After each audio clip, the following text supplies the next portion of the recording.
Thursday evening and happy Thanksgiving to all of my subscribers and members out there. It's so nice to see some people that can poke in tonight and hang out with us. It is November 23rd, 2023. I want to welcome you back into the LTL True Crime Podcast live show. If you're here live, make sure to chat there on the right hand side of the screen with the lovely chatters and supporters. And if you're watching this on a replay, obviously we love when you comment down below and you also add in the hashtag replay. I see a lot of channel members and a lot of channel regulars here tonight. I hope everybody had an amazing day with their friends, family, or whatever you decided to do. Today was an extremely relaxing day for me. I got up late this morning, which was nice. I usually don't do that. I headed over to my mom's house around 11. We ate about 11:30, 12 o'clock. I hung out for about an hour, and then I came back to work on tonight's presentation for the show tonight, and basically just really bummed around today. It was nice. It was relaxing. I got off my legs and rested. I have an extremely long weekend of work because I do work in the retail field. I'm in sales, so tomorrow is going to be very long. Saturday will be very long, but I'll probably come back on Sunday night and do a stream on Sunday. So nice to see everybody in here. Chat room is filling up. Also want to just point this out too. I am started a new service called Buy Me a Coffee. It is a direct link that can support the channel. I have memberships there, and I also can take single donations as well too. The great thing about Buy Me a Coffee is it 95% of your donation goes directly to the creator themselves. So if you decide during the show that you want to donate, I would appreciate it. The link up there is above. And again, I'll be very transparent. I'm trying to make this my full-time job. So I am going to start pointing out, ways to donate. And you can also super chat. You can also go down below and join a monthly membership that helps support the channel and gets me financially free from working my corporate job. I'm giving myself a year. To make this happen. And I'm hoping that my plan will work within 6 months. So I can do that hopefully here and be financially free and be on my own and be a full-time creator. So it's going to be a lot of hard work, balancing my full-time job and doing this pretty much full-time as well too. And then hopefully the tides can change and I can start to transition into being a full-time creator. But I digress, and we will move on with the show. So tonight I wanted to talk about Bryan Kohberger and the Idaho board case. Obviously, there has been some minor updates here. We just passed the year, I don't really like to say anniversary, but year remembrance of the 4 University of Idaho students that were tragically and horrifically murdered on that night back in November of last year. I actually took a stand on the 1-year remembrance, and I just didn't really feel like it was necessary to do a stream that night. I know that everybody wanted to do the remembered streams or what can we call it? Anniversary streams. I took a stand and decided to not do it. I just didn't feel like it was right for the moment. And, I kind of took a couple more days off before deciding to come back here and really talk about the Idaho case, because I haven't done a lot of that lately. I've kind of pulled back where there's just been tons of channels continuing to beat that drum day in, day out. I don't think there's really much more that we can go over. I think we've been all, over everything so far. Yes, there's still court motions that are coming out and there's new news articles and people are talking a little bit more. We had a fantastic interview with the Goncalves family with Steve and Christy that I did a couple of days ago. It was a full hour and about 15 minutes with Brian Entin. We completely broke down that entire interview. If you haven't seen that, you can go back here on the channel and watch it. It was truly amazing. And there was a lot of Easter eggs in that. We found out a lot about Kaylee's digital devices, that they haven't gotten those back. Her phone is still in police possession 2 of her laptops are still in police possession. And it makes you wonder. It makes you wonder and it makes you think, is there that Bryan Kohberger connection on any of those devices? Was he in their world?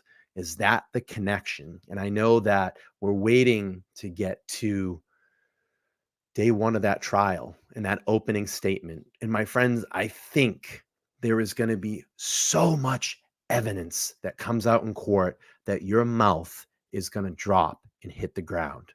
I truly believe that. And the reason I say that was the other day, there was some new court motions that came up, temporary sealing some exhibits. And it was the 10th supplemental request by the defense to the state for evidence. As evidence gets added in, the defense can ask and pull for that, and they sealed all of that evidence. And this case is under extreme seal and under extreme gag. And it just makes me wonder, there has to be, actually, I know there is so much stuff that we haven't heard about. And I'm telling you, our mouth is going to drop on the ground when we hear all of that. So let me just pull this up really quick. And just to show you, I'm not going to go, completely through these legal documents. I'm sure we've all looked at them. But again, it was a temporary order to seal Exhibit 1 of the state's response to defendant's 10th supplemental request for discovery. So this is based on the motion of temporary seal, Exhibit 1.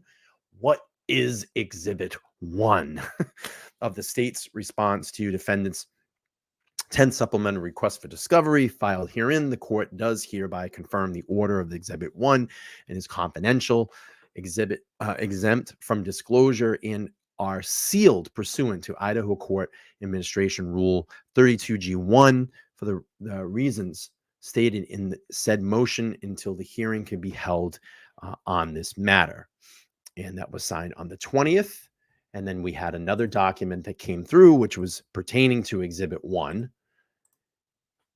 And I will show that really quick. So motion to temporary seal Exhibit 1 of the state's response to defendant's 10th supplemental request for discovery by the state of Idaho and through the Latah County prosecuting attorney, respectively, moves to the court pursuant to Idaho Court Administrative Rule 32G1 and Idaho State Code 74-124 on temporary sealing the order of Exhibit 1 attached to the state's response to defendant's 10th supplemental request for discovery herein. Because release or disclosure would 1. Interfere with enforcement proceedings, 2. Deprave a person of a right to fair trial and or impartial adjudication, constitute unwarranted invasion of personal privacy, disclosure of identity of a confidential source and or confidential source, disclosure, investigate techniques and procedures the state seeks to protection pending a hearing on the matter, who forth the state respectively prays that the court seals the public disclosure Exhibit 1 attached to the state's response of defendant's 10th supplemental request for herein under provisions of the Idaho State Administrative Rule 32G1 and Idaho Code 74-124. And that was back on the 20th of November. So 3 days ago. Interesting stuff. Very, very interesting. And what I want to talk about tonight is I do have a presentation here. And as we get later into the show, as we get later into the show, I want to look at Law and Crime Network. They're going to talk about the strength of the DNA evidence. And I think that's very, very important. I think that's going to be a very key pivotal point, as you all know, in this case. And then I want to go back and actually review a video that is the 5 most damning pieces, according to Law and Crime Network, that could essentially sink Bryan Kohberger. But I was sitting here today, my friends, when I woke up this morning, and I said, I want to write a list of my own. What are some of the things that I think, in my opinion, are going to essentially cook Bryan Kohberger's turkey? I think you can see what I did there. But I want to go up here. I'm going to pull up this presentation and we will get into it. So let me go back here. I don't know why page 1 is not working. Okay. Let me share my screen and we will talk about, is Bryan Kohberger a cooked turkey? Is his turkey cooked? Is his days numbered? And again, this is all my opinion. My opinion, when I started kind of scratch writing everything down, I said, well, what is the evidence that's going to stack up against Kohberger? Let's write it down. You know, what are some of the thoughts that come to our mind? And maybe you'll all agree with me. Maybe you won't. But let's do this. We'll get into the presentation. So first, based on the information provided, here are the key pieces of evidence that will cook Bryan Kohberger during the Idaho 4 murder trial, in my opinion. So we have talked about the K-bar possibility of the K-bar knife and sheath. And as we know of right now, the knife has not been recovered that we know of thus far. We don't know if the knife has been recovered. We know that when they searched his parents' home, on the list of items they took, the first thing was knife. Could that be the potential murder weapon? Absolutely. Could it be nothing? Absolutely. But we don't know. So a K-bar knife suspected to have been used in the murders is the direct piece of evidence. The sheath found beside one of the victims matches the knife that caused the wounds. So I came up with the K-bar knife. Let's go to number 2. So the DNA on the sheath. A single source of male DNA suspect profile was found on the sheath.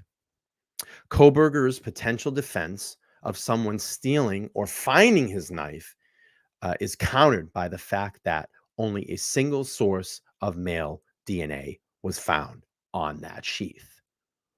The only DNA that was found on that sheath was Bryan Kohberger's under that button snap.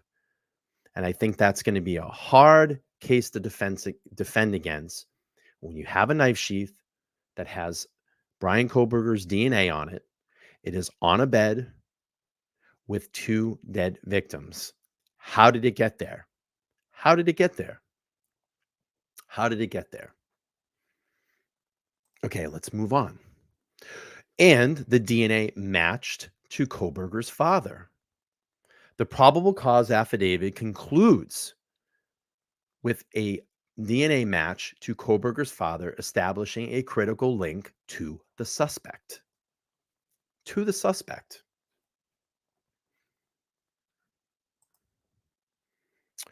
And then you have to look at the car and phone movement. Kohberger's car matches the make and model seen and filmed near the crime scene. The movements of his mobile phone coincide with the movements of the car before and after the murders. Phone activity and car movements are tracked through various locations, creating a timeline. Everybody's fighting the food coma. I actually didn't even eat a lot today. I actually didn't even eat a lot. Welcome in, everybody. Welcome in, everybody.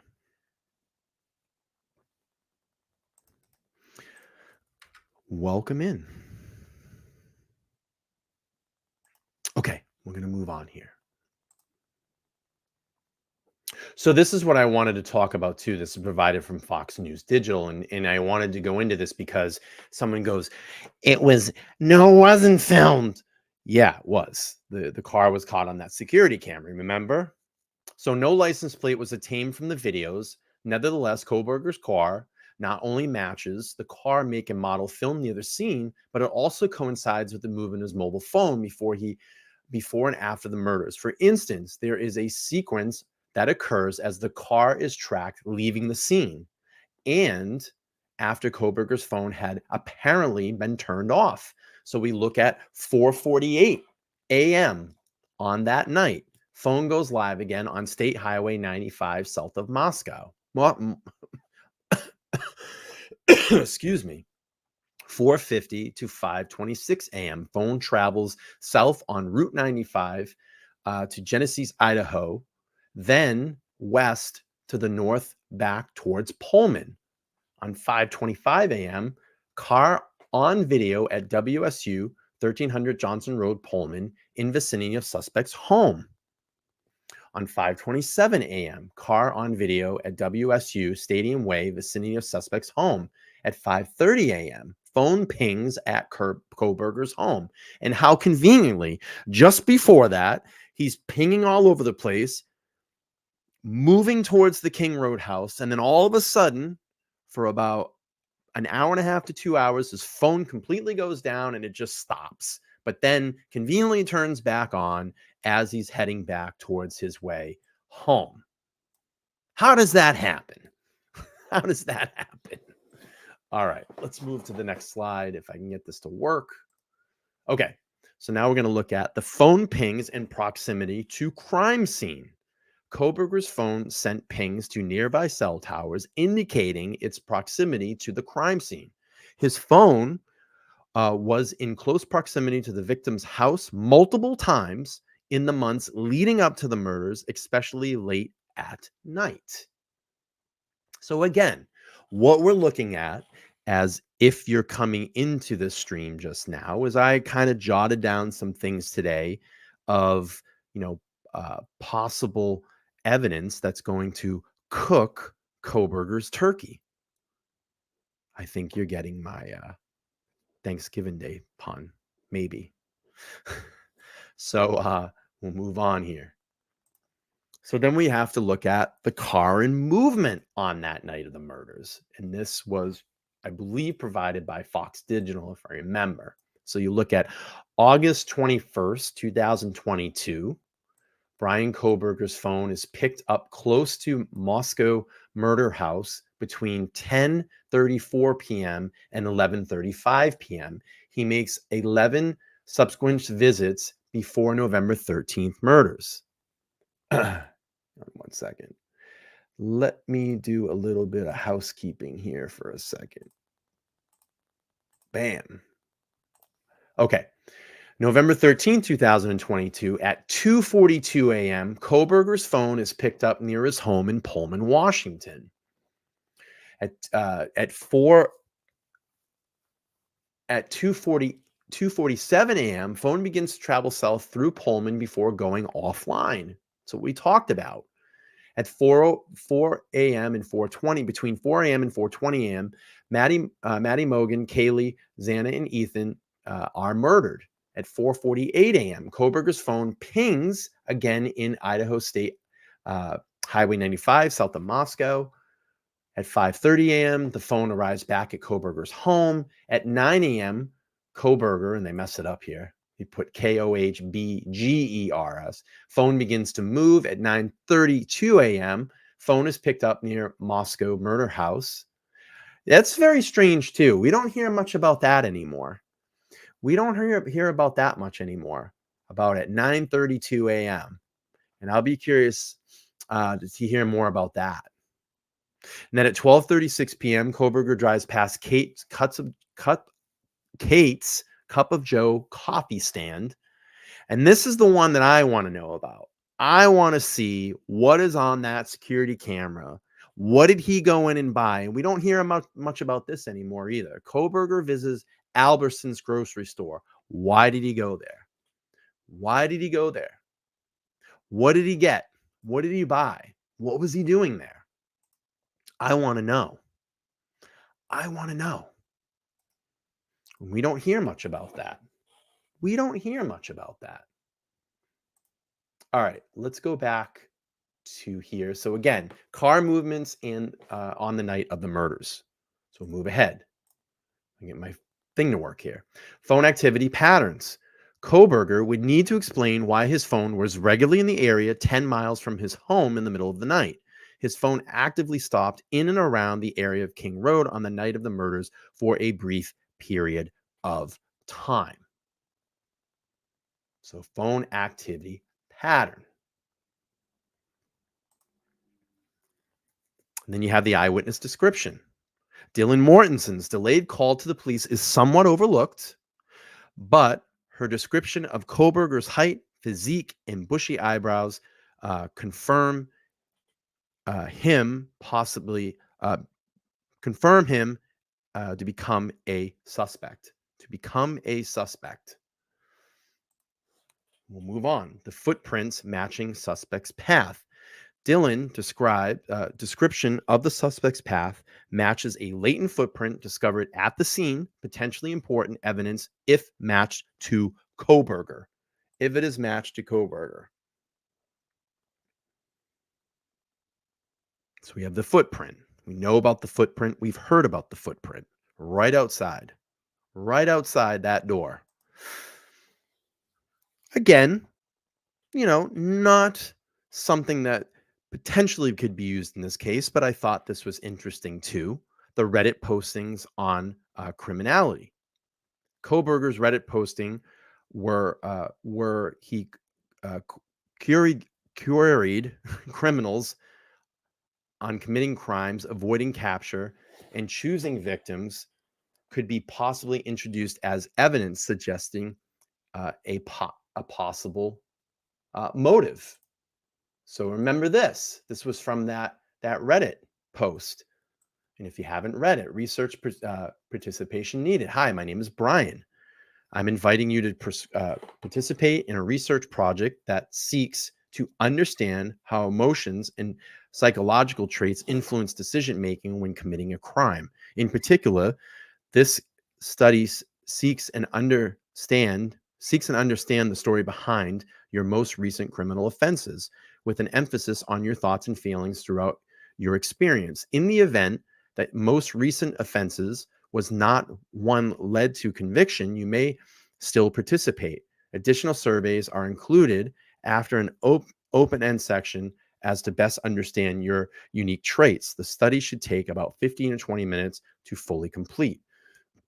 Your identity and all answers provided are completely confidential, and the link to the survey is also an anonymous link. This research has been approved by DeSales University.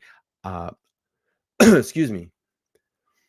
Participants must be 18 years or older. If you opt to participate, you may terminate participation at any time for any reason. If you have any questions about this research, you may contact the research team via email. Student investigator Bryan Kohberger. This is DeSales' email address. Anonymous link to the study. Thank you for your time. Thank you for your time. So again, could be introduced. Could be introduced. So the lack of clear motive thus far, what we know about thus far. And again, in that interview with the Goncalves family, a week ago, they revealed a lot of Easter eggs in there, what they think. In the absence of a clear motive, prosecution may use Kohberger's intense interest in criminality as a possible motive. I don't think so. Now that I thought a little bit more about this, I think that the motive is going to come out at some point. I think that we're going to find out, and I think our mouths are going to drop. I really feel that. I think there's a lot of evidence still to come out, and I think there's a lot of evidence that is still making its way out, and is always been discovered through this whole process. Through this whole process. Okay. Let's move on here. So then we have the digital footprint. Could we find a motive on Kohberger's computer? Remember when they went to his apartment in Pullman? Remember this? They walked out with a desktop computer from Bryan Kohberger's home in Pullman. It's going to be, if there's any big digital footprint, it's going to be right here. It's going to be there, and it's going to be on the phone. On the phone. On his phone. And then we talk about the post-murder actions. Additional steps Kohberger took post-murder, such as wearing surgical gloves and hiding his garbage, may provide further evidence. And then we want to know, why did he go to that Albertsons? And then basically in court, he has stood silent for almost a year. And I got to tell you, if I am someone that is being accused, and I've talked about this a lot, of a quadruple homicide, and I know I didn't do it, I would be screaming at the top of my lungs every single day in front of every media news organization that I can to clear my name. I did not do this. I didn't do it. But he has chose to stand silent. He doesn't talk to anybody. He doesn't give any interviews. Nothing. So remember, it is important to note that the information provided in this presentation are my opinions. The legal process will involve a presentation and evaluation of the evidence in this case in the court trial or during the court trial. So that again is my little presentation. And then I ask you the question, do you think Kohberger's turkey is cooked? If you think he's cooked, drop a 1 in the chat. If you don't think he's cooked, drop a 2 in the chat. I'd love to see your answers. Okay, what I want to do now is go on to the DNA evidence. Actually, no, we'll do this first. Since we just did that, I want to talk about, and this was from Lauren Crime Network, and we'll talk about what they think their five damning pieces of evidence against Bryan Kohberger. All right, let's pull this up. Jesse Weber reporting. A criminal complaint was filed yesterday here in Latah County, charging the defendant, Mr. Kohberger, with 4 counts of first-degree murder, in addition to felony burglary. It has been a year since 4 University of Idaho students were viciously stabbed to death in a rental home near campus. But what does the prosecution have in their case against accused killer Bryan Kohberger? We sit down with Brian Entin, senior national correspondent for NewsNation, to talk about the most damning pieces of evidence in the case. Welcome to Sidebar, presented by Law and Crime. I'm Jesse Weber. We have covered this case extensively here on Sidebar, and it is one that has captured the attention of the entire world. It's kind of strange to think that it has been a full year since all this happened, but on November 13th, 2022, Ethan Chapin, Zana Kernodle, Kaylee Goncalves, and Madison Mogan were all found stabbed to death inside of a large off-campus rental house at the University of Idaho. 2 other roommates were unharmed. There was a massive police investigation as basically the entire Moscow Police Department started looking for who could have done this. And it really rocked the entire community. And after about 6 weeks after the murders, police arrested 28-year-old Washington State University doctoral student Bryan Kohberger at his parents' home in Pennsylvania, where he was spending Christmas break. He's actually a criminology student at the time. Now, they extradited him back to Idaho, charged him with 4 counts of first-degree murder and 1 count of burglary. A grand jury looked over the evidence that prosecutors collected and indicted Bryan Kohberger. The state announced that it will be seeking the death penalty. Ms. Taylor, is Mr. Kohberger prepared to plead to these charges? Your Honor, we will be standing silent. Kohberger's legal team announced he was standing silent, and Judge John Judge entered a not guilty plea on his behalf. Kohberger also decided to waive his right to a speedy trial, which blew apart any chance of this trial starting in October as originally planned. The accused killer is behind bars in the small town of Moscow, Idaho, currently awaiting trial. But the question now is, how strong is the actual evidence against him? Well, to answer that, let me bring in Brian Entin, NewsNation senior national correspondent who has been covering this case from the very beginning. Brian is actually in Idaho 1 year later. Brian, it's great to see you. First off, what is it like being back there? And it's hard to imagine just 1 year has gone by. Pretty incredible. Yeah, it's really weird to think about it. Sorry, we're actually driving now. My producer's driving. We're driving over to where there's going to be a vigil on campus later today. But yeah, it just feels kind of surreal. I think the town is still very much like coping with everything, especially since, the legal process is ongoing. The trial has been delayed. They thought maybe it would happen this year. It's now not happening. So it's kind of like everyone here is in this weird limbo. Like they want to try and move on somewhat, but it's really hard to do that when, Bryan Kohberger is in the jail here and there's still this long court process ahead. Yeah, it's a little bit of a strange feeling. And I'll tell you the first, I didn't think that a year from when he was arrested, we were going to see a trial. I'm not surprised by that. This case is quite complex. The death penalty eligible case. I think there's a lot at stake here. And that's what I wanted to bring you on, because if anybody knows about the evidence in this case, it is you. You've been doing terrific reporting. So let's go through some of the evidence here and what to make of it. I'm going to start with the DNA. Arguably one of the biggest pieces of evidence that we know the prosecutors have against Kohberger. He's, of course, innocent until proven guilty, but the Latah County prosecutors, they need to have the goods if they were going to win the case. And you talk about the DNA. We know that authorities were able to make a familial match from the DNA on a knife sheath found at the crime scene to Kohberger's father. They did this by collecting trash from outside the Kohberger home in Pennsylvania.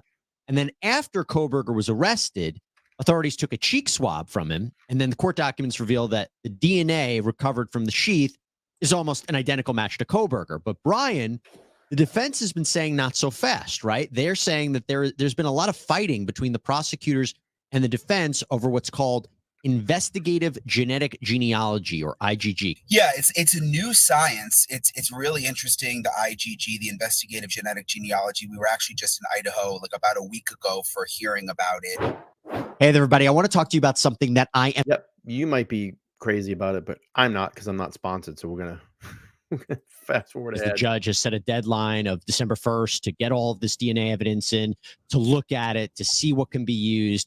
There were actually some arguments that were made at a motions hearing on August 18th about this. Well, my understanding was that the state did provide. Carrie, thank you so much for your donation through Buy Me a Coffee. I really do appreciate it. Again, if anybody wants to donate to the channel, you can on the link that I'm going to post right below. I would appreciate it. It's Buy Me a Coffee. You can click right on there. There are monthly memberships that you can support, and also support the show by just clicking a regular donation. Thank you so much. All the information about the laboratory, we'll say the laboratory DNA that was, that analysis was not related to genealogy DNA. Am I mistaken about that? What do you say that they didn't provide something? Your Honor, in our third motion to compel, we had a section called standard lab discovery, and that has to do with other DNA profiles found at the scene. They have provided full discovery for the sheet, the DNA found on the knife sheet, but not the other 3 unidentified male DNA samples, 2 from within the house, 1 from outside of it. All right. So if I'm understanding your question there, or your assertion that we're talking about 3 potential analysis of DNA that was not provided to you, but that has no connection to Mr. Kohberger. Correct. Any response? Your Honor, we didn't realize this was going to be an issue today. We have given the defense everything that we received from the lab. They've asked for DNA workups on other people. To the extent that they don't have them, they weren't done. We can't produce something that doesn't exist. We provided everything. There's one outstanding lab report that relates to the forensic examination by the lab personnel of the crime scene itself. We'll be receiving today. That's the only outstanding lab report. Everything else, along with all the notes, is what there is, and it's been provided to the defense. They're hoping that there's something else there. It's not there. You know, I'm looking at this and I'm trying to think how much of a slam dunk is the DNA evidence, because Brian, it's my understanding, I've heard the defense may argue that this was a party house, that of course Bryan Kohberger was at the house.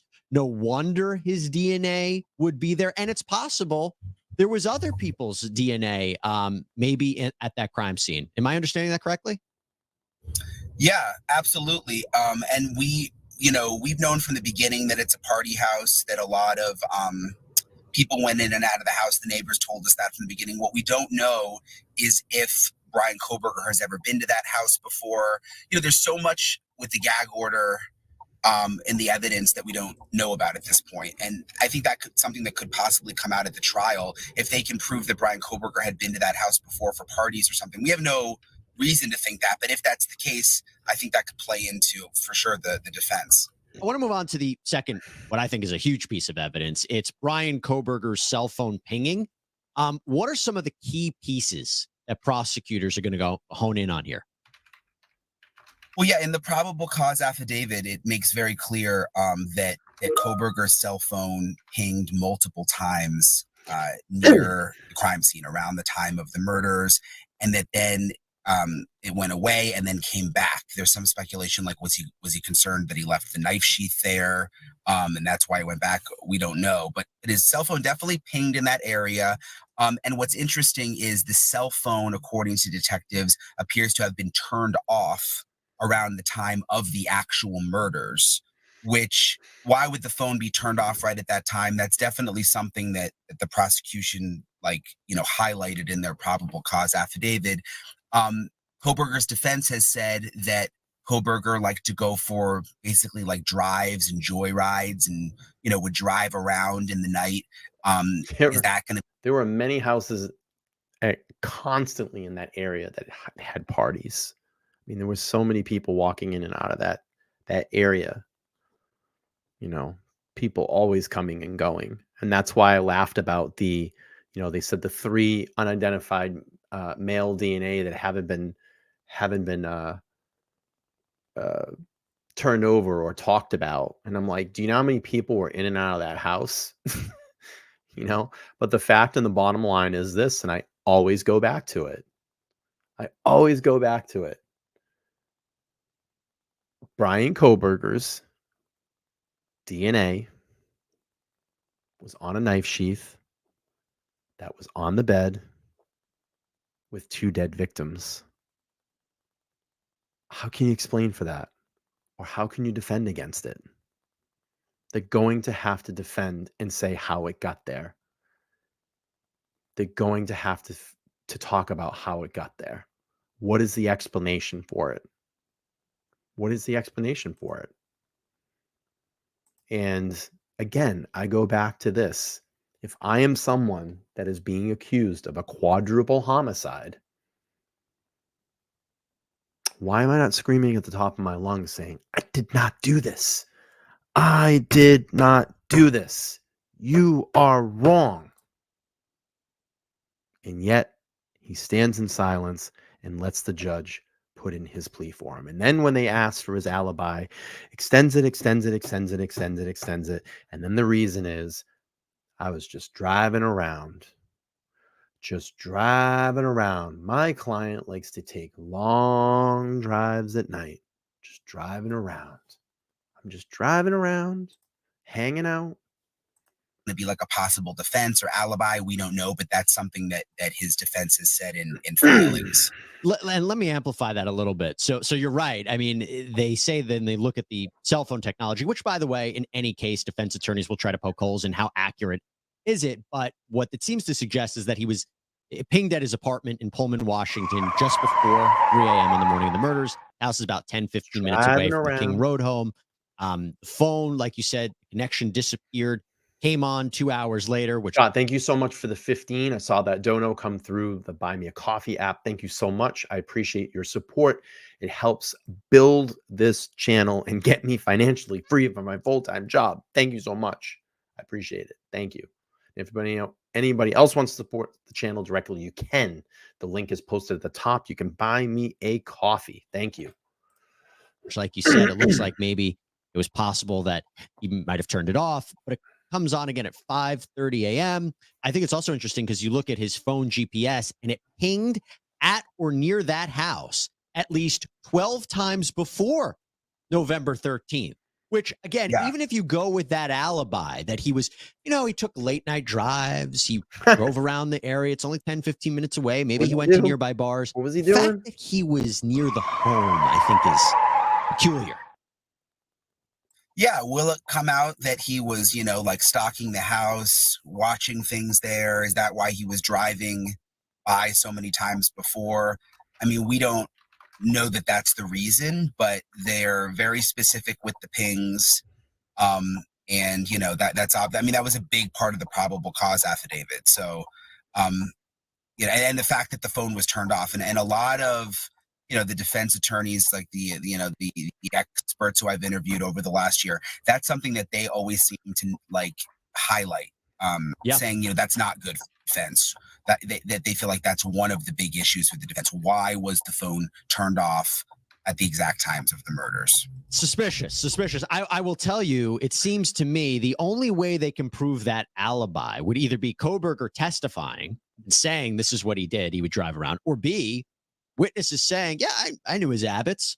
I didn't think, it's the phone records. Phone records can only show so much, but they will call witnesses to say this is what his pattern is. Have you heard anything like that about who the defense might call to prove this alibi?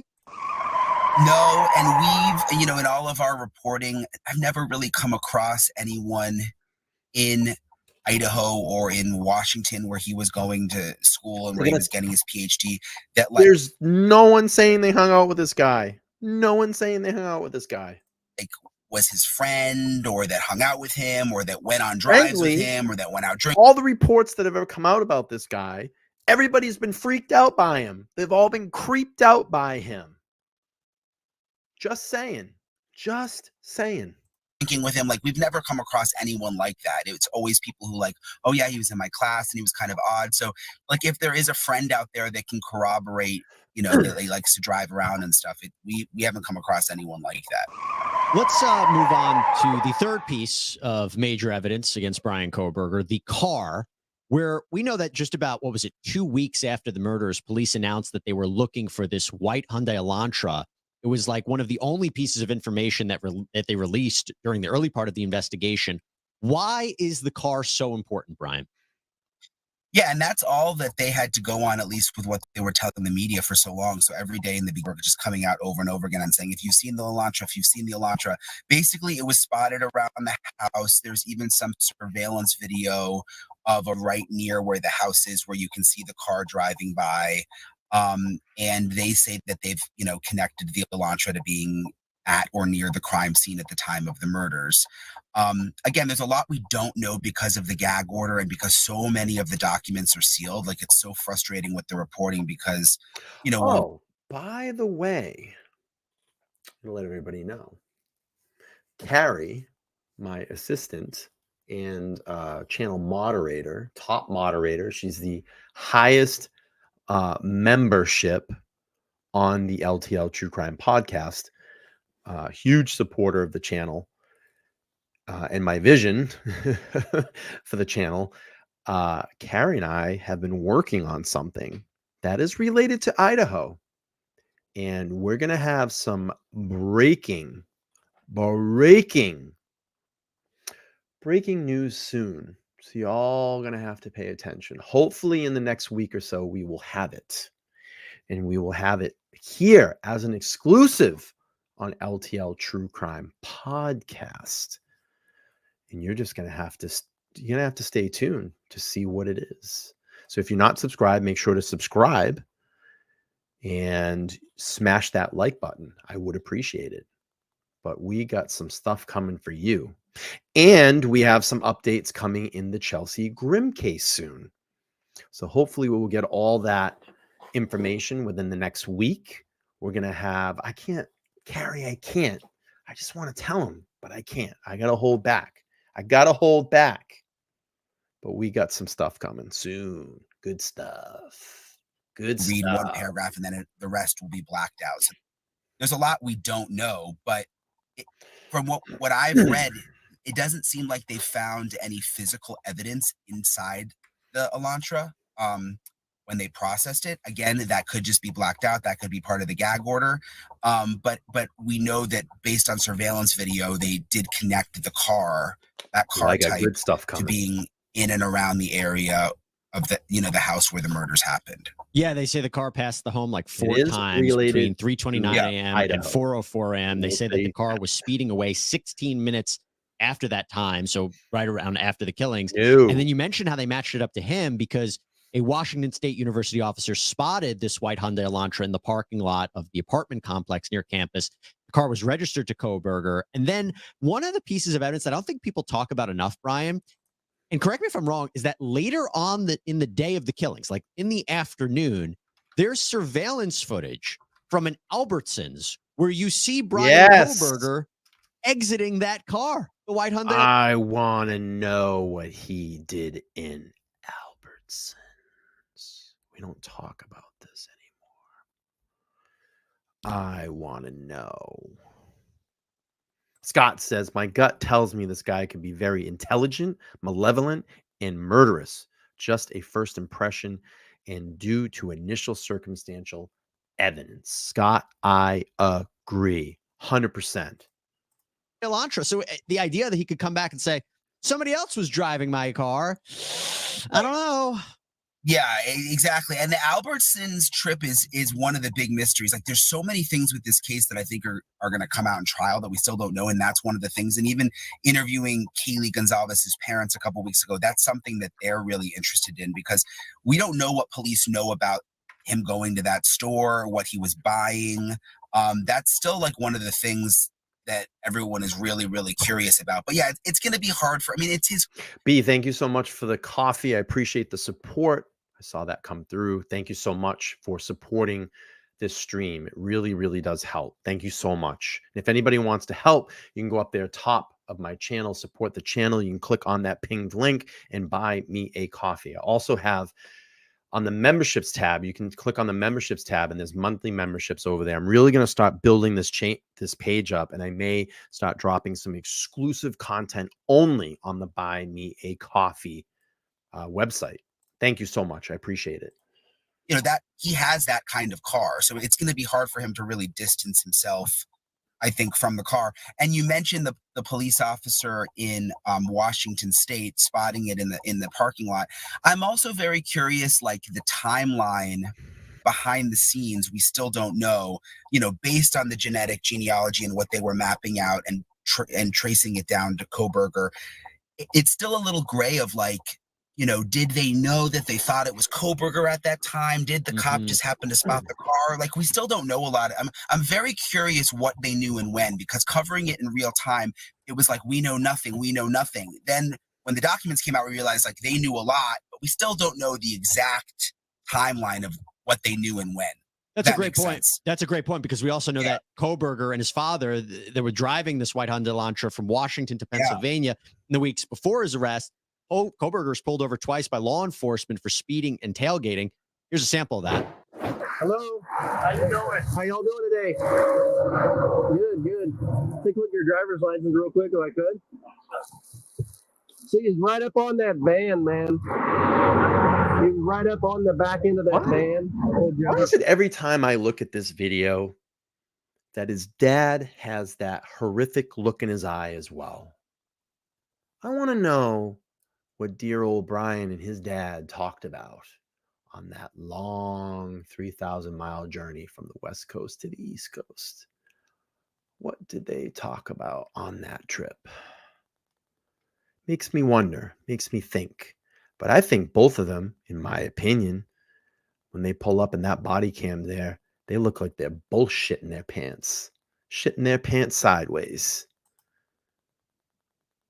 I want to know. I want to know what they were talking about on that long drive back home. For tailgating. Is this your car? Okay. And yeah, like another example, how that's going to fit into the overall case, the timeline. I couldn't agree with you more. Brian, I know your time is limited, so I want to go to this fourth piece of evidence. Some would say the biggest bombshell in the probable cause affidavit, a piece of evidence that I am not sure how it's ultimately going to play out. And that is, according to the affidavit, that one of the roommates who was unharmed in the attack says that she may have actually seen the suspect the night of the murders. So the King Road house, 3 floors, the attacks happened on the 2nd and 3rd floors. One of the surviving roommates, Dylan Mortensen, she has a room, told investigators that she woke up around 4 a.m. to hear some sort of noise, thought she heard Kaylee Goncalves say that there's someone here. Mortensen claimed that she opened the door. She heard someone crying and a male voice saying, "It's okay, I'm going to help you." She then said that she opened the door again after she heard more crying and saw a person wearing black clothing and a mask that covered their mouth and nose walking towards her. Didn't recognize the person, thought he was maybe 5'10" or taller, male, not very muscular, but athletically built. And one of the key identifiers that he had bushy eyebrows. And so she says that she was frozen in shock, went back into her room. 911 wasn't called till the next day. There's been a lot of criticism, and I think unfair criticism about Dylan Mortensen and Bethany Funk, about what happened, their role that they played. How do you think that they're going to be witnesses at this upcoming trial? Because there's a lot of pressure on them to testify, and there's already a lot of pressure on them. Yeah, I mean, I agree with what you said. I really feel for them. I hate, the articles that come out that are critical of them, because I can't imagine being in their situation. And also, like, going back to the point of what we said about it being a party house, and they're all in college, and there were people. Okay, what I'm going to do here and just let everybody know, in 7 minutes, chat is going to go to members only. If you want to continue to chat, you can watch for free. But if you want to join in the discussion, go down there, hit the join button. You can hit the join button down below and start a membership for $1.99. $1.99 will get you continuing with the chat. So in about 7 minutes, about 4 minutes now, we're going to go to members only chat. Coming and going from that house all the time, like, did she know that he was the person that was the murderer? I mean, or did she just think there was a creepy guy walking in the house, and was she half asleep? Had they been out drinking? Who knows? But yeah, she gave kind of that vague description. The bushy eyebrows was one of the more descriptive things that she said. And I'll let you know this, with the benefit of becoming a members only, I do members only streams where I reveal a lot of new things, a lot of new information, or I'll show videos and photos that you haven't seen here on the live stream. So it gives you all those benefits to members only chats. And they're $2. It's $2 to join. It's $2 to join. So join in, become a member, supporting member. That we had no preliminary hearing in this case because it was a grand jury indictment. So we haven't actually heard from her, like on the witness stand. We haven't been able to, read the statements that she gave police besides just the basics and the probable cause. Remember there was that issue where they wanted to try to call her in to be interviewed, and she made some kind of deal with the public defender they went out and talked to her out of state where she was staying. So she's clearly got a story that she is telling, and an account of what happened that she is telling that we don't know yet, besides those basics of what you said. Does she have even more specifics that are going to come out? I think that's possible. Was it probably just a dark shadow? We figure with bushy eyebrows, and she was maybe like half asleep. And I think that's probably more likely the case, because I think if there were more important descriptive elements, I would have thought they would have put that in the probable cause to kind of beat it up a little bit. But again, another one of the things that I'm super fascinated with that we just don't have a lot of info on yet. And look, I'll tell you, I'm concerned that even though she could be compelled to testify, she may try every which way not to. We've heard reports that she's switched universities, that she's racked with survivor's guilt. There's all this online pressure. You mentioned what happened with the defense coming to question her. If she goes on that stand, the defense is going to intensely question her. And she's in such a sensitive state. Do you think there's a possibility that the prosecution, with all the other evidence they have, they may not ask her as a witness? I mean, she's important, but they may not want to do that to her. I think it's possible. I think they probably will, though. I mean, that's just my feeling. And I also wonder if some of the reporting is over. I mean, obviously she has survivor's guilt and is going through hell, but I've talked to some family members of the victims who have been in touch with her, who, they've spoken with her. I don't know if some of that is being a little overplayed in terms of her, basically just being this like basket case or something. Like I think she's obviously going through it, but I haven't done any reporting where I've found out that she is like, just unable to speak kind of thing. That's fair. I'm glad you mentioned that.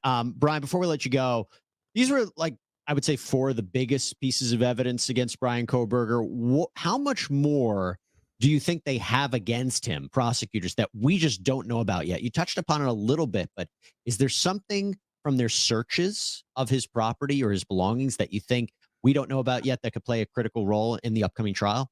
You know, I think there's going to be, I really think there's going to be other bombshell evidence. I really do. Like, you know, we've heard the reporting about him going through the trash with the gloves on. Like, I think some of that stuff is going to come out officially.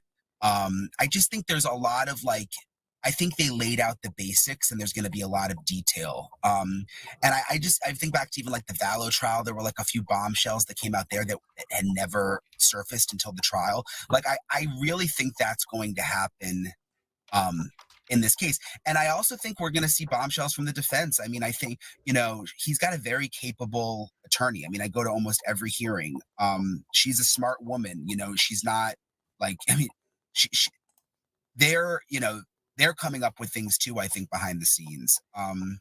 So I go back to the genetic genealogy. I'm very interested to see the way that plays out. I mean, you're a lawyer, maybe you could explain this a little better, but like if they can poke holes in that, what does that mean? Does that mean All right, we're going to go to all members the only evidence chat. that they figured out because of the genetic You want to genealogy could continue in the possibly be thrown out? Like, conversation? they Ken, seem to be very focused on that IgG right now. getting a Well, membership. Which I think is $2 going to be bucks. interesting. Yeah, the part that I $2 still am Continue. not clear about is how it was used to pinpoint Kohberger. I know they say it wasn't used as a basis for a search warrant. I just don't understand what the connection was, and that has to be clarified. So if the defense can poke holes and like the linkage of evidence and the chain of evidence, and we call it like fruit of the poisonous tree, that is something that is definitely going to be explored. And look, I think you want to continue in the conversation, you can go down there, hit the join button. Join button's $1.99 to continue the chat, and it gets you literally into all the after streams where we show videos and photos and just kind of hang out and have casual talks as well. $2 to join. $2 to join. All right, let's keep going through this. I think it's going to be a fascinating trial between the prosecution and the defense. We're kind of give a little bit of a sampling of it. And, you know, with your terrific reporting, Brian, we're going to probably find out more details before a jury is even sworn in. So Brian Entin out in Idaho. Yes, VIP thank you access. so much. And Harry, thank you so much for the coffee. I appreciate it. as always, good to see you and great reporting. Thanks, Jesse. Thanks for having me on. All right, let's talk about the DNA evidence. The DNA evidence. How strong is it in the Kohberger trial? Here we go. Law and Crime Network. Let's hear about it. Jesse Weber reporting. A lot of training in DNA.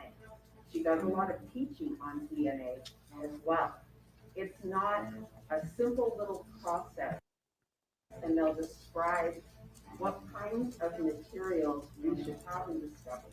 There has been some back and forth regarding how strong the evidence is against Bryan Kohberger, the man accused of stabbing 4 University of Idaho students to death.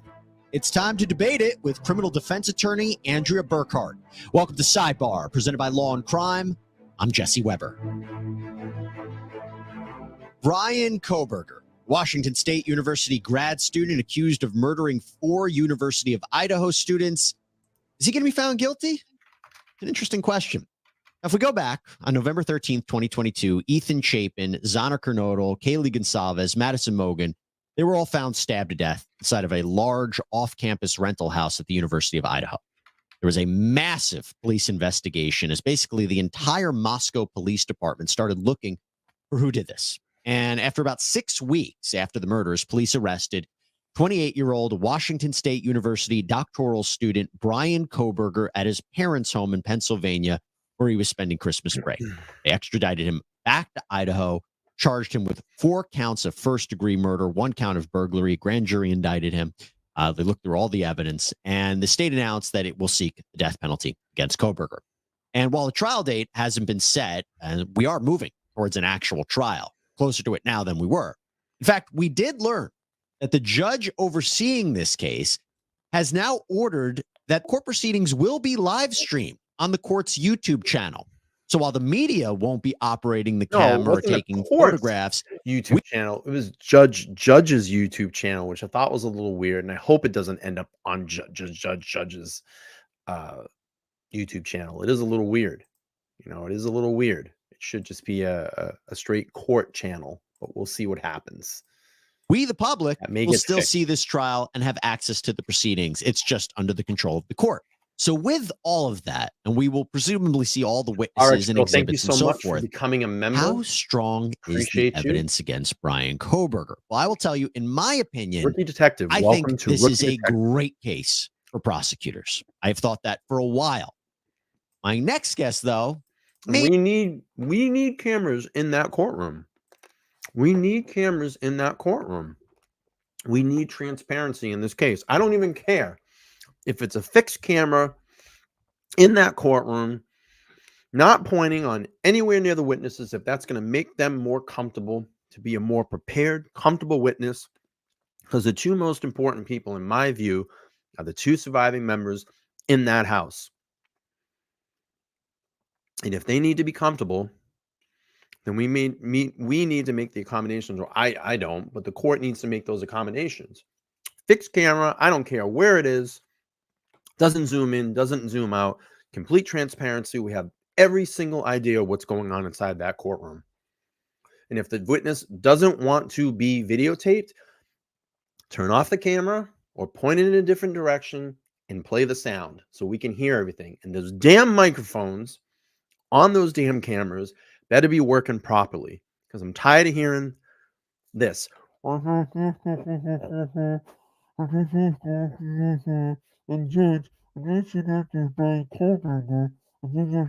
Fix the audio. It's simple. Mic it up. Get it correct. We need transparency. We need absolute transparency. maybe disagrees with me. And she has been kind enough to challenge me on some of this evidence. And I am joined right now by criminal defense attorney Andrea Burkhart. You can check out her YouTube page at Burkhart Law. That's at a Burkhart Law. Her Twitter handle or X handle is the It goes same. like this. It goes like this. Bryan Kohberger, I can't give you credit because he's over there. It doesn't mean anything about a right hand or electric. There's no way. His DNA is not on that issue. Tired of it. I want better audio. Get a good microphone. Jeez. Same thing. And she joins us now. Andrea, thanks so much for coming on. Thanks so much for having me. Well, I think the first thing that we can all agree on, whether or not there are those who believe there's enough evidence to convict Bryan Kohberger or not, it is great that this is going to be televised in some form. It may not be great for the media, but it is great. You hear it?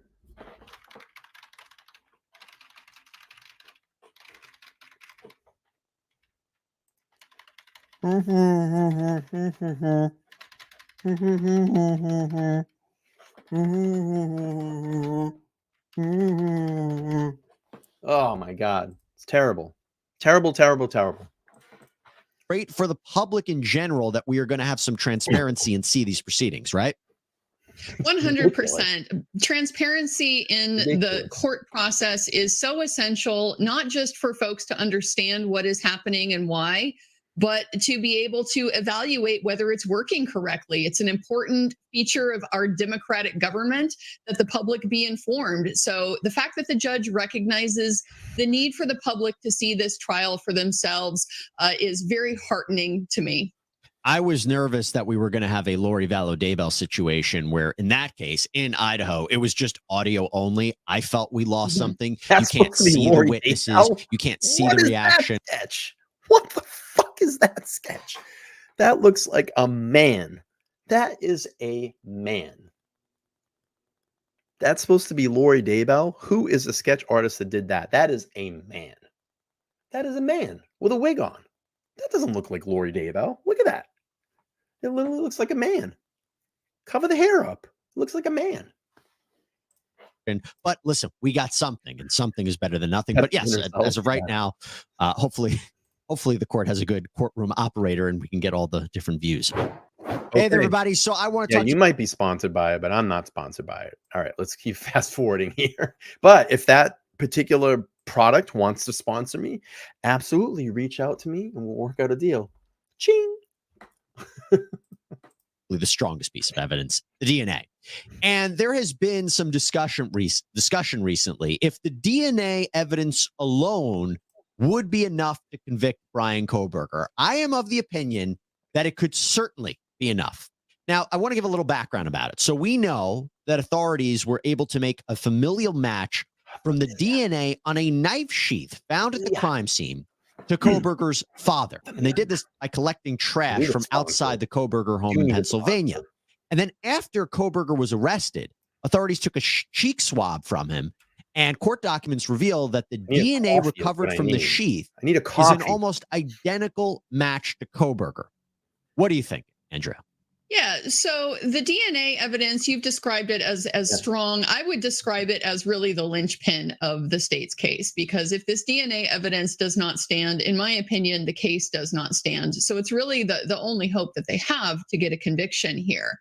So you've described it as strong evidence. What we know about the DNA is that it appears to be what we call trace evidence, meaning this doesn't come directly from a body fluid like a blood or something like that can help explain how that DNA got onto that knife sheath.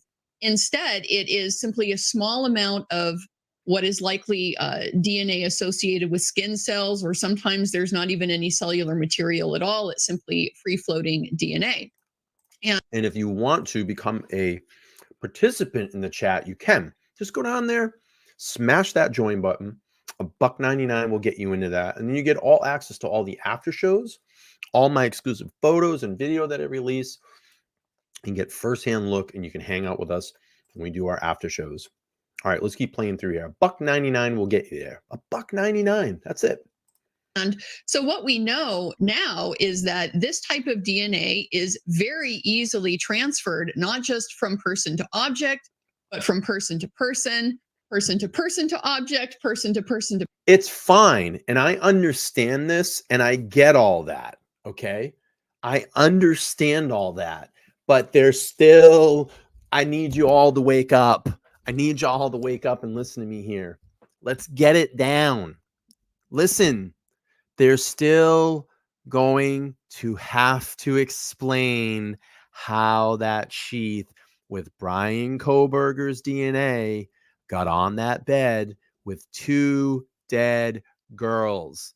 They're going to have to explain that away. And right now, they can't, because he was just driving around. Just driving around. That's all he was doing. Just drive, late night drives. 2 o'clock in the morning, 3 o'clock in the morning, 4 o'clock in the morning. Just driving around. Just driving around. That's it. Late night drives. That's the point we're missing here. That is the point we're missing here. Still going to have to explain. Still going to have to explain. The person. So there have been numerous instances of cases where false convictions have occurred due to reliance on this type of evidence. The most prominent one is a gentleman named Lucas Anderson, who, as it turned out, his DNA was found underneath the fingernails of a murder victim, and the defense was subsequently later able to tie that to his having been treated by paramedics, first responders. Yeah, I read this report before. I read this case before. Shortly before they then responded to the crime scene and handled this body. So okay, but if it turns out that these victims are killed with a K-bar knife, and they can match those wounds to a K-bar knife, how do you still explain this? How do you still explain it? I'm glad you mentioned that. That I could understand how it's explainable. Out of all places for the DNA to be, and I hear what you're saying about the difference between skin cells and blood. Out of all places, it's not found on a doorknob. It's not found on the carpet. It is found on a knife sheath, the very item that was housing the potential murder weapon. How on earth would that be there first? Well, as I've indicated, there.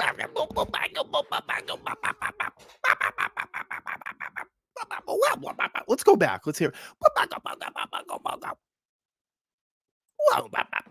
He got her. He got her. Look. He got her. Watch. She went. Housing the potential murder weapon. How on earth would that be there first? Well, as I've indicated, we See her look down. She was deflecting.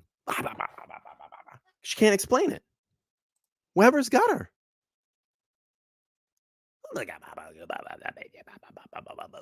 Watch her eyes. They go down. She's like, ah, fuck. He got me. That's the oh, fuck. He got me. Ready? Watch. Watch her eyes. On a doorknob, it's not found. And I love all this back and forth. It's good stuff. And again, we're having a little, little fun tonight. Not picking on her. She definitely knows law more than I do. Not picking on her at all. Love her. But you can see her eyes drop. She's like, oh, shit. Carpet. It is found on a knife sheath, the very item that was housing the potential murder weapon. How on earth would that be there first? Well, as I've indicated, there are multiple ways that it could end there. Ready?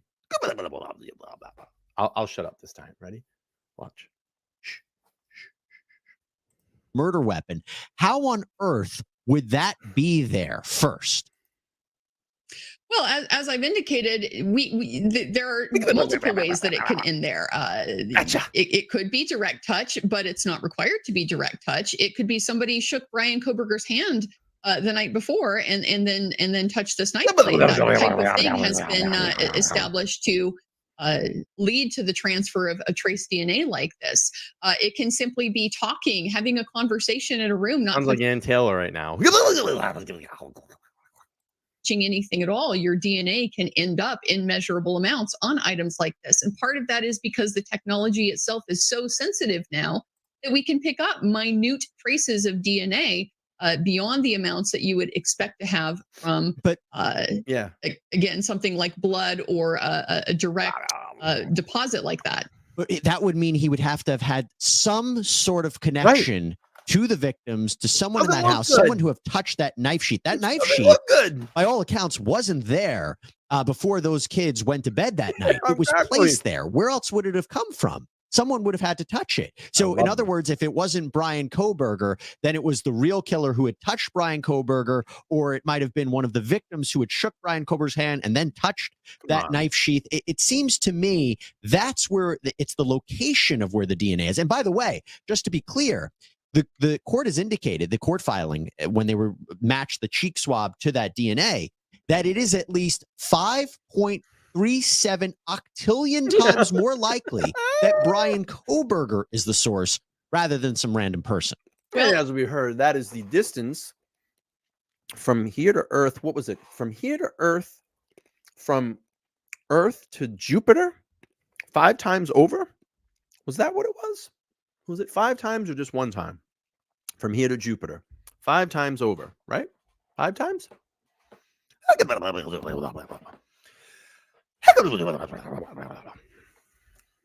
the degree of the connection is something that the defense has also challenged in their filings. We know that that's coming because of the way that these statistics are performed. They are calculated in a manner that is not consistent with the reality of the population at large, and it allows the creation of these overinflated. And you have to understand what's going on here. This is a segment that's supposed to give back and forth. That's what they're doing. That's what the segment is here. It's, it's supposed to be a healthy debate, and it's great. It's a great debate. I love it. Numbers that make this sound like a more precise match than in fact it is. Down again. But having said that, were this an impeccable crime scene, I think your argument would be a lot stronger. But the problem is that there were hours in which various people had access to this scene. We had numerous first responders and investigators and so forth in and out through this scene.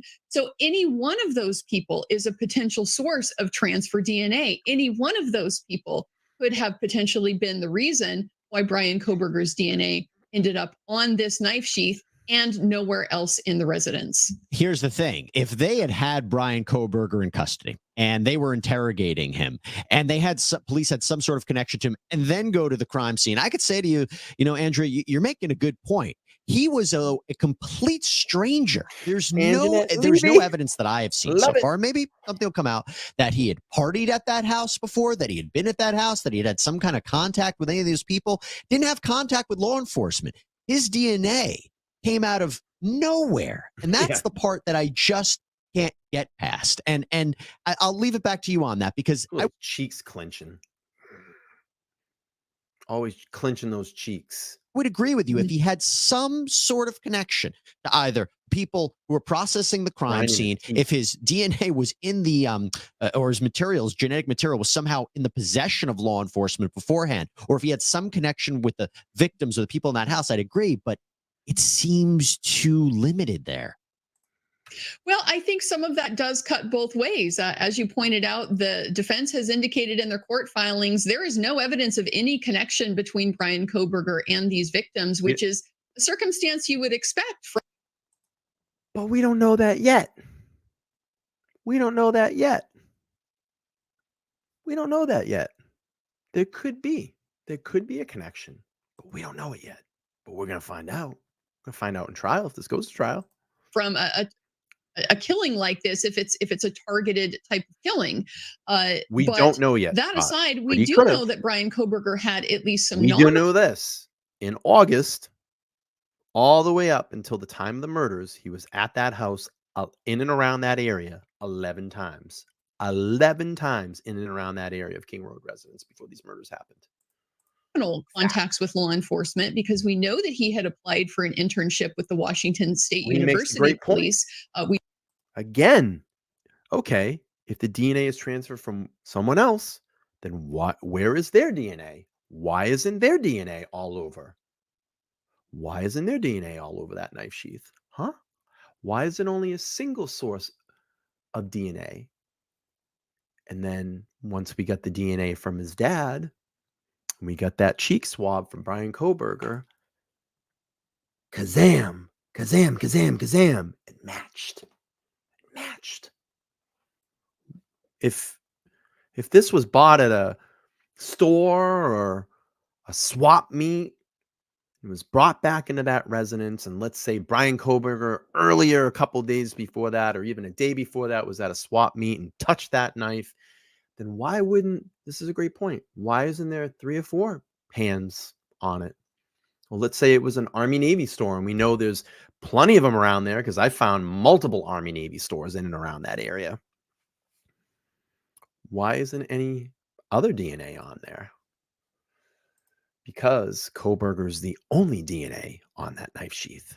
We don't know if that internship was ever granted or not. But also, he is a criminology student. He is working in this area, so there are potential nexuses there between Bryan Kohberger and potentially the investigators who ended up at the scene.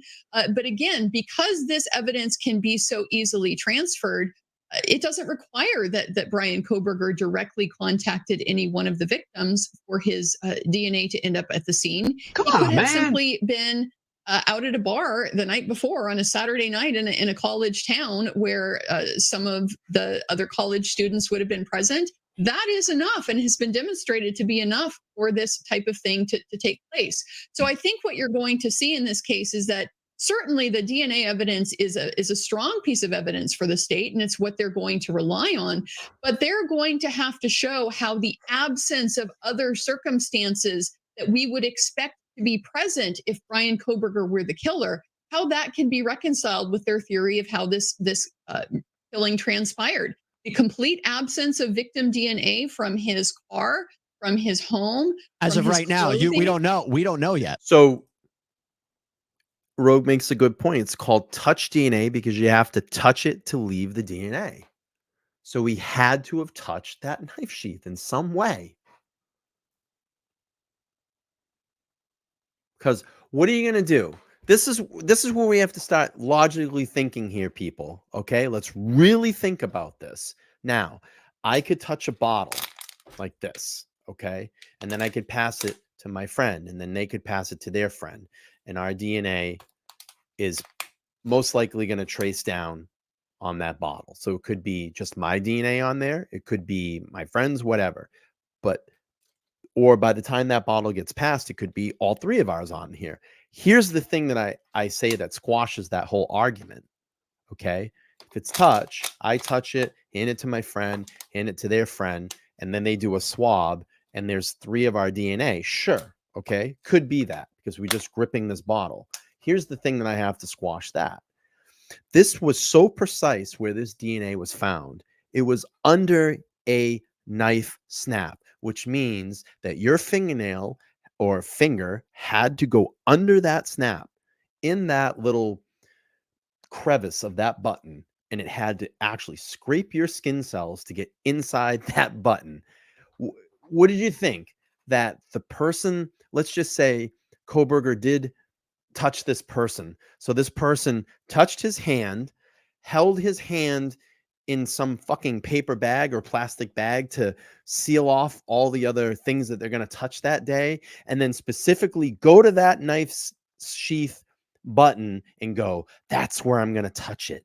I'm going to touch it right there on the old button and get that Kohberger DNA under there and specifically place it right in that little crevice of the button where it snaps. I just don't see it happening. I don't see it happening because that is so specific of where that was.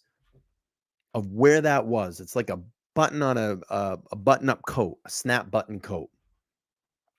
And if you've ever seen it, I had a wow, look at Ancient Levy's eyes. I had a K-bar knife at one point, and it is so tough on a brand new knife sheath to get that button to pop. It is so specific how to get under that button to make it pop open. How do you explain that? It's so specific. So specific. You would have to scrape your finger, your skin cells under that button to get in there. So either one way, he touched the damn sheath. There's no way that Bill shook his hand and then Bill scraped under that. Then why isn't Bill's DNA under that sheath as well? It doesn't in the button snap. It doesn't make any sense. Absolutely makes no sense. If it was Bill, I'm just saying, Bill or Tom or whatever, their DNA would be under that snap because it's so specific of the area where it was found on that knife sheath. Anyway, we don't know what else they might have. That has been represented in court filings by the defense that is the state of the evidence. If that is the but case, not from the prosecution. That is going to be a massive hole that the prosecution has to fill. Look, they have searched his properties, and there are things that we just do not know about. You know, there's idea that there were blood stains on different pieces of Inspiring. Thank you so much for the coffee. I appreciate it. Appreciate the donation. Thank you so much. If anybody wants to donate, they can. Link is right there in the chat. I've posted it. You can buy me a coffee. Thank you for the coffee. I appreciate it. Property of different like mattresses and different articles that he had in his apartment. There was a potential animal hair that was found, and we're not sure if that matches the animal hair that belonged to the dog of one of the victims. I imagine prosecutors are going to have more than they've shared at this point. Excellent. And if that's the case, then I believe their case is going to get much stronger. But just to go back to the DNA for a second, I said I think the DNA alone could be enough. Why do I say that? Covered a case here. The Jerry Burns case, cold case out of Iowa, convicted of murdering Michelle Martinko back in the 1970s. Cold case for decades. No eyewitnesses, no surveillance, no text messages, no GPS data. They took crime scene DNA. They took blood. So, yeah, I agree with you. This was blood. But they took blood from the crime scene and they compared it to data in genetic genealogy databases. They get a pool of people. It includes Jerry Burns. They collect a straw he discarded at a restaurant, and the DNA on the straw was consistent with the blood found on Martinko's dress. They were able to match the DNA. He is convicted. It was the strongest piece of evidence in the case. Golden State Killer, DNA, pled guilty. I see these kinds of cases where juries are seizing upon DNA. I understand that he has some connections to law enforcement, and he lived nearby the house.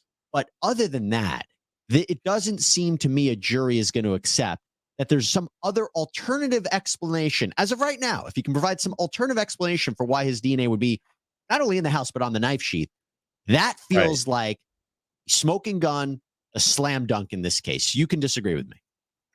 I do disagree. And the main reason why is because of that very critical detail in the previous case that you mentioned, which is the presence of blood. The problem with DNA evidence isn't so much the fact that it exists, it's explaining how it got there. And with something like blood in a murder setting, there's a pretty strong inference that you have to draw that means the person was present and bled on the item from which the blood was recovered. with trace DNA, that argument simply doesn't follow. There are too many ways for that potential evidence to end up on a sheath like that knife. There is a massive amount of forensic science that has been done on this topic. The defense is going to have experts who can come in and explain how all of this works to the jury. You can be sure that the jury is going to hear about this Lucas Anderson case that I mentioned previously.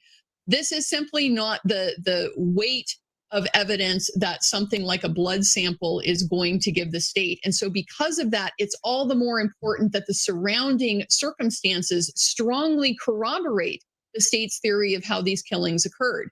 And that is where, in my opinion, the evidence that we have so far is nowhere near at the level that it would need to be to establish Bryan Kohberger's guilt beyond reasonable doubt. Let's keep going forward with this. So, and obviously, the defense is trying to also understand how law enforcement used, it's called IgG, investigative genetic genealogy, to actually find this tree and how, it was actually able to narrow down to Kohberger. But I do want to move down to the other evidence, cell phone evidence. So, again, I also think a huge piece of evidence.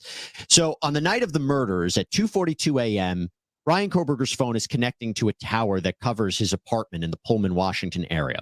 5 minutes later, the data shows that that phone leaves the residence, travels south through Pullman, Washington, and that is consistent, which we'll talk about next, the movement of the white Hyundai Elantra that's caught on surveillance footage. Then the phone stops responding to the network. Right. Prosecutors say he shut off the phone purposely to avoid detection. And then of all the times to come back on, it comes back on at 4:48 a.m., 2 hours later, after when prosecutors say the killings happened. And it hits the towers covering the area to the highway south of Moscow, Idaho. Okay, so now it looks like the phone was traveling towards the King Road residence and now leaving King Road residence. Then, also, I just want to do this. You saw the link come up from my second channel. If you haven't subscribed over there, please click on that link and subscribe. We're getting that channel up and going right now, running parallel streams to that channel. But eventually, when we get that up to where it needs to be, I'm going to start producing some new content over there as well. And if anybody's watching in the chat tonight and you want to chat with us, you can just go down there, click the join button. It's $1.99 to join in the chat. You can hang out and let us know all about all your Kohberger feelings, how you feel in this case. All right, let's keep playing through here. Between 4:50 a.m. and 5:25 a.m. on the day of the murders, the phone hits a tower showing the phone is traveling towards Uniontown, Idaho, back to Pullman, Washington. 5:30 a.m., it hits the area providing coverage for his residence. It's consistent with the phone is back home at his home at his apartment. And also, the probable cause affidavit revealed that Kohberger's phone GPS pinged at or near that house on King Road residence at least 12 times before the day of the murders. Yeah. Now, either late at night or early in the morning. And as I said, that cell phone data is consistent with the movement of the Hyundai Elantra. I find that to be so strong and really pinpoints him, because who else would have had his phone? You tell me, is it not as strong as I'm saying? Again, I don't particularly think this evidence is as strong as you're saying. And part of that is because I have the advantage of living in this area of the country. This is a rural area. I'm quite familiar with it. And so cell tower density is not there like it is in, a city like Philadelphia or Washington, D.C. or something like that. Those types of dense cell phone configurations allow fairly precise tracking of cell phones because the location of the cell phone can be triangulated from the pings off of multiple towers. In an area like Moscow, Idaho, this is an area where you might only have a single cell tower that covers a range of 100 square miles or so. So the precision that you get from a single cell phone connection to a single cell tower does not tell you much at all. One of the things that we know from the probable cause affidavit as well is that police obtained a cell tower dump from that tower that was near the King Road residence. So the defense is also going to be able to point out, here's the other hundreds, potentially thousands of people who were also pinging off of this phone, off of this tower within that time frame. So it doesn't particularly give you a precise view of where Bryan Kohberger's location was at any given point in time. Here So you go, I've heard that Minnesota. argument in countless trials before, that the cell phone tower pinging is not as precise. Okay, even assuming if it can't pinpoint within a mile, 2 miles, feet, whatever. The idea here is that the phone is connecting to certain towers at the precise times when, before the murder happened, after the murder happened, shuts off at that key 2-hour period. That seems awfully suspicious, because the phone could have very well been at his apartment. So Scott, he wasn't driving with his dad, but he did drive back with his dad about 30 days later. No, about 2 weeks later, I'm sorry, with his dad from Moscow to Pennsylvania, where he actually lived. So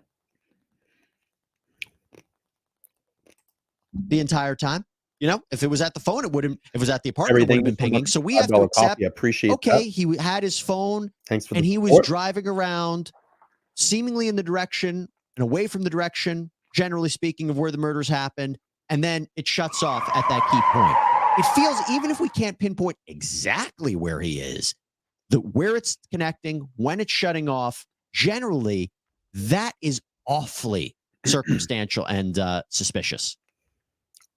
Well, certainly the state is going to argue that. And Bryan Kohberger I don't know if you heard me, but Terry, thank you so much for the coffee, the $5 coffee. I appreciate that. Thank you. has acknowledged in his kind of alibi, not alibi, if you will, that he was in fact out driving around that night. This is a Saturday night. These are college towns. That's not unusual behavior for a person to be engaged in. And again, the police have theorized that a possible explanation for this is that Mr. Kohberger turned off his cell phone during the time frame that the murders were committed. Carrie, thank you so much for the 5. I appreciate it. Thank you for buying the coffee. I appreciate that. Suggesting Terry. He's a sophisticated type of perpetrator. He would know how to hide his tracks. Well, one has to wonder why a sophisticated perpetrator like this would bring his cell phone at all, let alone drive to the scene in his own vehicle, which could then be identified. So this explanation of Mr. Kohberger as kind of both the most organized and disorganized killer at the same time doesn't really line up with a coherent theory of this case. But again, part of the issue with the cell tower density here is that it is not difficult to get out of cell phone range in this area. And that is another perfectly viable explanation for why Mr. Kohberger's cell phone was no longer connecting to these particular towers. If Mr. Kohberger is driving out in the area of, say, Moscow Mountain, it would absolutely be expected that his cell phone was going to lose connectivity with the towers in that area. It's starting to become mountainous, and again, the density is very low. So this is a common occurrence in this type of area. I'm going to tell you, Anjanette Levy, I love you, but I think you're going to get smoked on this one, because you can just look, and I played the stream before. Go back and look at the cast information in the Murdaugh trial. That FBI agent that testified, that hour and 15-minute testification, I don't even think that's a word. His testimony. Why did I say testification? That's not even a word. Testimony. His testimony is unbelievable. Unbelievable. That I think folks, they have everything pinned down by direction, what direction the wind was blowing in that day. It's crazy. The community of Moscow are going to understand and relate to, because they have lost their cell signal driving on these roads before. Whereas folks from more denser urban communities may not be able to necessarily relate to that. I have a theory, and I don't know if it could be good, but here's the theory: that he didn't plan to kill them when he left that night. That maybe he brought his phone. He was driving out, then saw that they were all home, decided, or he decided at some point when he was in the car that he was going to do this. I told that's not Anjanette Levy. And or he made a mistake and brought the phone with him. I mean, one of the big questions we have is, if you committed the murders, why would you leave the knife sheath? Well, maybe you panicked. So I agree, there could be an aspect of it where he's trying to be a sophisticated killer, but he also realizes, oops, I made a mistake, or oops, I'm going to decide to do this now, and ultimately turn my phone off. So it becomes a question, when did he actually plan it or not? I think there's other explanations to go through there. But I know my time is limited with you, Andrea, so I want to go with you to the Hyundai Elantra. I mentioned how the cell phone. Andrea and Anjanette. Andrea and Anjanette, two completely same names. They look almost the same. I'm sorry, Andrea Burkhardt. I'm so sorry. I said Andrea. I'm all over the place. I'm kind of just zoned in here. I'm listening. Cell phone pinging is consistent with the white Hyundai Elantra. So the car was spotted on several cameras passing the King Road home 4 times between 3:29 a.m.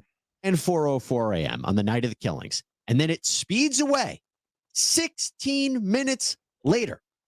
Then the car they have on tape leaving the Washington State University campus at 2:44 a.m. They capture it headed towards Moscow. 5:25 a.m., the camera shows it returning back to Washington State University. And by the way, later on in the afternoon of the day of the murders, they track the phone to an Albertsons grocery store, and they see Albertsons Kohberger on tape exit that white Hyundai Elantra. Not only that, after the killings, the Washington State University officer spotted a white Hyundai Elantra in the parking lot of an apartment complex. It comes back registered to Kohberger. We've seen him driving that car before on body cam footage. So now you have the cell phone data matching up to the white Hyundai Elantra that is not seen by necessarily eyewitnesses. It's captured on surveillance tape. That, again, is another critical piece in my mind. Now, this Elantra, there are tens of thousands of white Hyundai Elantras in this area. There are many, many vehicles that could have potentially been the suspect vehicle. We have not seen these surveillance videos and so forth that the FBI has relied on to make these claims of being able to track it and so forth. We don't know what their methodology is. We don't know how strong it is. We do know that the FBI initially misidentified the Hyundai Elantra. If it was in fact Bryan Kohberger's car, the police initially identified what they saw on camera as the wrong model year vehicle. So at some point, but how central is that? How central is that if they got the year wrong, but it's still the same type of car? Because if these are the types of details between the model years that are allowing them to make that type of specific identification, then there was a reason why they initially thought it was this one vehicle, and perhaps some detail led them to change their mind. But out of all the white Hyundai Elantras, out of all the white Hyundai Elantras, the fact that it's on tape at these key locations and it's matching up to the cell phone footage, the two things can't be separated. Well, again, they can, because the cell phone footage is not particularly cell phone precise. data. Sorry. That's the a court. yeah. But okay. Even if you're saying that, of all the phones, this is what it's supposed to be. You know, this is what it's supposed to be. It's supposed to be a healthy back and forth to create clicks and views and stuff like that. So this is set up this way. It's all scripted this way, but it's great. I think it gives angles on both ends that we both can look at. It's interesting, but I just feel like, her proposed theories are just going to get crushed in court. I really do. That they have registered to Bryan Kohberger. This car they have registered to Bryan Kohberger. It's doing the same kind of thing, and so it's going to be very hard to separate that he is not the holder of that phone, that he is not the driver of that car going in these specific locations. The surveillance footage makes up where the cell phone data can't. So if you say you can't accurately pinpoint him, the surveillance footage of the car can.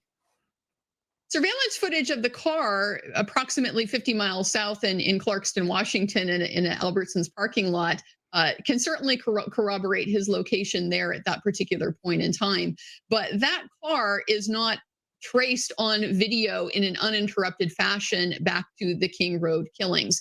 And this just comes back to the fact that we don't know what the FBI relied on, what their methodology was to be able to make these Yeah, of claims course, that it's Katie. looking at the same Good point. vehicle, that the vehicle is moving in a certain way. The defense also has identified in some of their briefing in the court filings that at least some of the information that the FBI relied on to make this identification showed this vehicle going in the wrong way on one of the primary roads out there.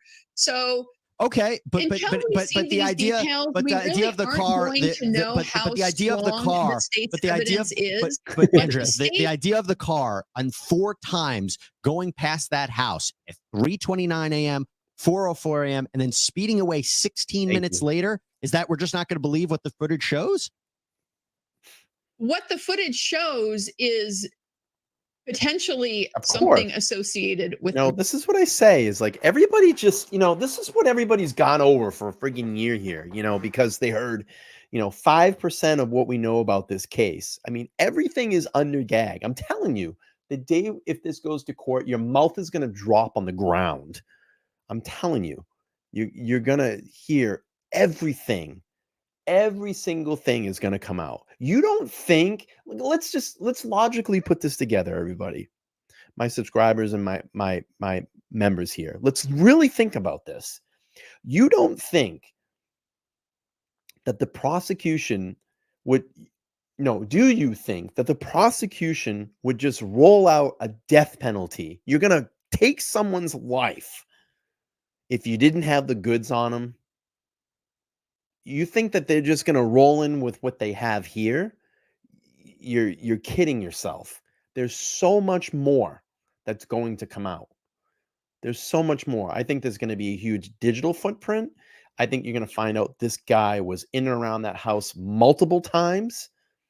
We heard the Goncalves family talk about last week's stream that I did, or a couple days ago, 5 days ago, the stream that they did, that certain computer items they still have not got back from Kaylee's, her phone, her 2 computers, the Bluetooth speaker. Why would they have that Bluetooth speaker? Still, why would they have that Bluetooth speaker? It makes no sense. Did Bryan Kohberger connect to that Bluetooth speaker? Did he connect to it on the night of the murders or possibly way before that? They may find out that he went inside that house as a test run, maybe weeks or days before, snuck in that house to find out the layout of the house. It's quite possible. I'm not saying that that's confirmed, but these are the things that I think about. And it's quite possible we may find that out. Or we may find out he went to a party there and he went through the layout of that house. So there's going to be a lot to come out in this case. I'm telling you that. the murder, potentially not. The footage does not show Bryan Kohberger. And as far as we can tell, the footage doesn't give us a clear enough identification of that vehicle for us to be able to say definitively, yes, that is Bryan. And I've talked about this right here. Unless this guy remembered every single time he went near the house, which apparently he didn't, because right here, as I stand, I'm trying to connect to 1, 2, 3, 4, 5, 6, 7, 8 Wi-Fi signals right here in my neighborhood. Okay. So my Wi-Fi is on and it's pinging those Wi-Fis right now to try to connect. And actually a 9th one just came up. And then if I go like this to the Bluetooth, look at all the Bluetooth devices it's trying to connect to right now. It's pinging all those Bluetooth devices right now to try to make a connection. So I'm telling you, it's going to be a lot. A lot's going to come out. Kohberger's car. There are other Hyundai Elantras that are, within this model year that exist in that neighborhood, let alone other white sedans that are driven by other people in that neighborhood. So again, to be able to pin this on Bryan Kohberger is that's definitively his car. The state's certainly going to try to do that. But whether that's going to be enough to be able to convince a jury beyond a reasonable doubt that because of some grainy surveillance footage, that therefore this is I mean, as we come to find out, I mean, look at the house that's 50 feet behind them, the camera that's right in front of the home. And we heard in the probable cause affidavit that they heard noises that came from King Road that night on that camera. I think you're gonna get video of him driving up and down that road multiple times, being in that neighborhood. Why would you be there? You have no particular reason at all to be in that neighborhood if you have no connection or don't know these people. Why would you be there? Bryan Kohberger's vehicle, Were you that's driving going to be around? a bit of a more Driving difficult sell. around? Now, I could talk about this evidence forever. I do want to get to you one last big piece, the potential eyewitness identification. I will tell you right now, I don't think that this is the strongest piece of evidence. Having said that, I think this is the cherry on top. So we know that in that house, there were 2 surviving roommates. One of them was Dylan Mortensen. She told police before Bryan Kohberger's name ever came up, before anybody knew what Bryan Kohberger looked like, she spoke to law enforcement and said that on the night of the killing, she was home. She heard, she believed Kaylee say, there's someone here. She heard crying. She heard a male voice saying, it's okay, I'm going to help you. She opens the door and she sees this person wearing all black clothing with a mask that covers their mouth and nose, walking towards her. She said she didn't recognize him, but thought he was 5'10" or taller, male, not very muscular, at least athletically built, and he has bushy eyebrows. That description matches up to Bryan Kohberger before anybody knew about Bryan Kohberger. And again, you could say maybe it's not the strongest piece of evidence. I think you add that to everything we talked about, it's important, and it could be really bad for Bryan Kohberger. It's certainly going to be a part of the state's case. There's no question about that. The difficulty with this description that Dylan gave is that it is very vague. There are probably going to be, again, thousands of people, young men who are 5'10" or older, taller, who could potentially meet this description. Again, this was known as a party house from what we know about how things were done there. It seems like it was pretty common for people to be coming and going at really all hours of the night. So, yes, certainly this is something that the state is going to rely on as part of their evidence.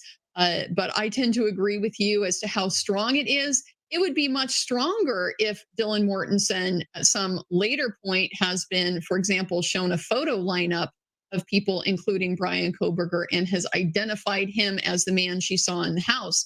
That Couldn't would she be do a much that at stronger trial? piece of evidence. Couldn't she do that at trial? Not there. Couldn't they say? I'm sorry? Couldn't they say that at trial? Miss Mortensen, is Bryan Kohberger the man that you saw that night? Couldn't they ask her that? Sure. Oh, they can certainly ask that at trial, and the defense is going to point out she knows exactly who she's supposed to identify in this courtroom. That's why you do a photo lineup series where it is blindly administered, and there is no suggestion to the witness as to who is the right person to identify. It makes it a much cleaner identification that isn't tainted by these potential opportunities for bias to enter into that. I guess I would just say, out of all of the descriptions she could give of somebody, it matches up more or less to Kohberger. And at that time, what she hears, it's not like she just saw him. She's hearing the crying. She's hearing the words. She sees this person walk right past her at that specific point in the night. And I think that's where we have to remember the significance of it. Well, there's something that is missing from the probable cause affidavit that jumped out at me immediately, and that is the medical examiner's opinion as to the time of death. The reason why this is important is because the time frame in which these murders occurred, that has been largely reverse engineered by the state from everything that we've seen in the probable cause affidavit. They have simply looked at the correspondence between when were the last time that people were seen, when were they communicating on their cell phones. There was a DoorDash delivery of food at some point in this time frame. There's a lot of pieces that have come together that have led the state, along with the video surveillance of this white vehicle, to take the position that the crime happened at this very specific time frame between about 4:05 and 4:20 in the morning. I would like to know, does that correspond with the medical examiner's estimate of the time of death? That's something that we would have known before the probable cause affidavit was written. I would expect that information to be included in the probable cause affidavit if it confirmed the state's theories of how these murders occurred. So there is going to be a burden on the state to establish the time frame as well, because all of these pieces have to fall into place for Mr. Kohberger to be the suspect that they've identified. And if any one of those pieces falls apart and it turns out maybe there are reasons to think the murder took place an hour earlier, an hour later, then this whole theory of Mr. Kohberger being the perpetrator falls apart because of the timing of that white car. I will tell you, example of how all of the circumstances really have to come in alignment in the state's favor for there to be enough for a jury to convict beyond a reasonable doubt. But so many cases we cover, we see a successful prosecution, we see a conviction without them establishing the specific exact time that the killings took place. They can't sometimes tell you this happened at 4:53 in the evening, in the afternoon. They can't do it sometimes, and yet they're able to convict nonetheless. Listen, Andrea Burkhart, I could talk about this all with you. I really enjoyed going back and forth with you about this. Hopefully I can get you back on as the case progresses. One more you can check out Andrea's YouTube page at A Burkhart Law. Her Twitter or X profile is the same handle. Andrea Burkhart, thank you so much. Thank you so much. All right, everybody, that is all we have for you right now here on Sidebar. Thank you so much for joining us. As always, please subscribe on Apple Podcasts. Absolutely. Good stuff. Great show. Great show. I think we made it to 100. Did we make it?